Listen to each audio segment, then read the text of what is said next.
Soldados de Jesucristo y Desiring God presentan la serie John Piper responde en la voz de Natán Díaz. Hay pocas preguntas en la Biblia más desconcertantes que esta.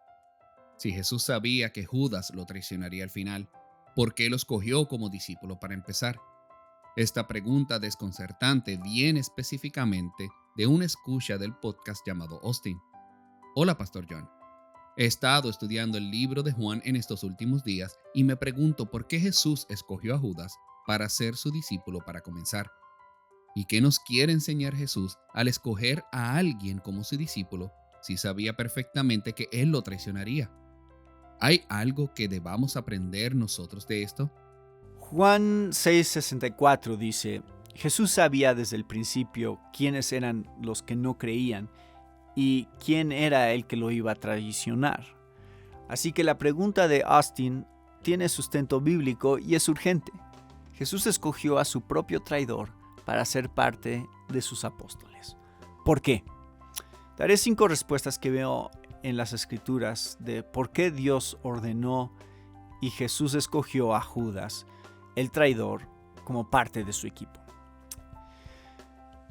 Número 1. La Escritura no puede ser quebrantada. Las Escrituras del Antiguo Testamento profetizaron que esto sucedería.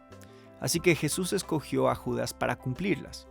En Juan 13:18, Jesús les dijo a sus apóstoles: No hablo de todos ustedes. Yo conozco a los que he escogido, pero es para que se cumpla la Escritura. Luego cita Salmos 41:9. El que de mi pan comía, contra mí ha levantado su talón.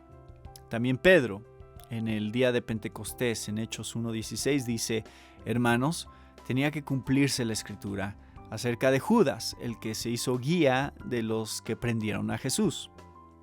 Paso a paso, Jesús avanzó hacia la cruz y prestó atención a cumplir cada escritura que profetizaba su muerte, hasta el último detalle de cómo sería entregado. El punto era mostrar que las escrituras no pueden ser quebrantadas y que Dios está en control. Número 2. Los pecados espectaculares sirven al propósito de Dios. Al escoger ser traicionado por un amigo cercano, incluso por un beso, Jesús nos muestra que el acto más despreciable en la historia universal, la traición y el asesinato del Hijo de Dios, fue parte del plan de salvación de Dios. Esto se menciona de manera explícita en Hechos 4:27 al 28. Por su mano y su predestinación estas cosas sucedieron. En otras palabras, la lección de Judas es que los pecados más horribles en el mundo son utilizados por Dios para sus propósitos de salvación. En el momento en que la gente piensa que está ganando ventaja, se dan cuenta de que su propia mano está sirviendo a aquel a quien se están oponiendo. Esa es una gran lección para nosotros. Número 3. La fe que salva no es lo mismo que actividad religiosa. Al escoger desde el principio a un apóstol que estaba destinado a la apostasía y a la destrucción, al incluirlo entre sus amigos más cercanos y al darle poder sobre espíritus impuros y sobre enfermedades, Jesús nos muestra que las asociaciones y prácticas religiosas, incluso el poder de realizar milagros, no son evidencias de un nuevo nacimiento. Mateo 10:1 al 4 describe cómo eligió a los 12. Nombra a Judas y dice que Jesús les dio poder sobre los espíritus inmundos para expulsarlos y para sanar toda enfermedad y toda dolencia.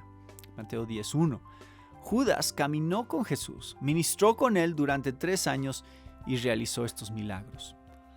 Judas se vuelve una ilustración en carne y hueso de las personas en Mateo 7:22 al 23. Muchos me dirán en aquel día: Señor, Señor, ¿no profetizamos en tu nombre y en tu nombre echamos fuera demonios y en tu nombre hicimos muchos milagros? Ese es Judas y muchas otras personas en la historia. Y luego Jesús les declarará: jamás los conocí. Apártense de mí los que practican la iniquidad. Qué lección tan clara para aprender que la sana doctrina, Señor, Señor, sabemos quién eres tú, tenemos una doctrina correcta, Señor, Señor, y la actividad religiosa y la realización de milagros, hemos expulsado demonios, hemos sanado personas, no prueban nada en cuanto a la fe que salva y al nuevo nacimiento. Esa es la lección de Judas. Número 4. La soberanía de Dios no anula la responsabilidad humana. Judas sirve como una ilustración de que la predestinación y la responsabilidad humana van de la mano. El destino de Judas estaba establecido desde antes de su traición. Jesús dijo que guardó a todos sus discípulos de la apostasía, excepto a Judas, el hijo de perdición. Juan 17:12. En Juan 6:64 dice: Jesús sabía desde el principio quién era el que lo iba a traicionar. Y luego Jesús explicó en el siguiente versículo: por eso les he dicho que nadie puede venir a mí si no se lo ha concedido el Padre. Juan 6:65. En otras palabras, Judas no se arrepintió porque el Padre no se lo concedió. Su destino estaba sellado y, sin embargo, fue culpable, realmente reprochable. Él fue totalmente responsable por lo que hizo. Él mismo lo dijo en Mateo 27:4. He pecado entregando sangre inocente. Así que aprendemos de Judas que no debemos tropezarnos por la verdad de que una persona puede estar destinada para destrucción y, aún así, ser completamente responsable por lo que hace. Número 5. La satisfacción puesta en el dinero corrompe nuestra alma. Judas sirve como un vívido ejemplo del terrible poder del amor al dinero y de cómo nos ciega a lo que es verdadero y hermoso y valioso en este mundo. En Juan 12:4-6, cuando María ungió a Jesús, Judas dijo, exudando hipocresía: ¿por qué no se vendió este perfume por 300 denarios y se dio a los pobres? Y Juan comenta: pero dijo esto no porque se preocupara por los pobres, sino porque era un ladrón y como tenía la bolsa del dinero, sustraía de lo que se echaba en ella. Él lo hizo bajo las narices del mismo Hijo de Dios, quien daría su vida en rescate por muchos, cuyas enseñanzas había escuchado por 3 años y en cuyo poder realizó milagros. Judas amaba el dinero más de lo que amaba a Jesús. Esa es una maldad horrible, increíble e innombrable. Debería de hacer que cada uno de nosotros tiemble ante el pensamiento del poder que el dinero tiene en nuestra vida para cegarnos a lo que es verdadero y hermoso y precioso. Así que cuando Judas tuvo la oportunidad, 30 piezas de plata fue todo lo que necesitó para vender al mismísimo Hijo de Dios.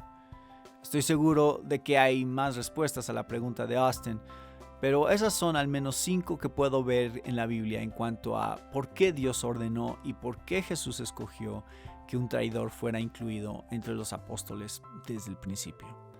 Número 1. Para cumplir la Escritura. La Escritura no puede ser quebrantada y Dios está en control. Número 2. Incluso los pecados más horribles sirven a los propósitos de salvación de Dios en su plan soberano. Número 3. El tiempo con Jesús y la realización de milagros no son pruebas de una fe que salva. Número 4. La predestinación y la responsabilidad humana van de la mano. Y número 5. El amor al dinero está detrás del peor pecado en la historia universal. Esperamos que te haya edificado este episodio. Si deseas escuchar otros episodios, puedes encontrarlos en nuestro sitio en internet, somosoldados.org. Gracias por escucharnos.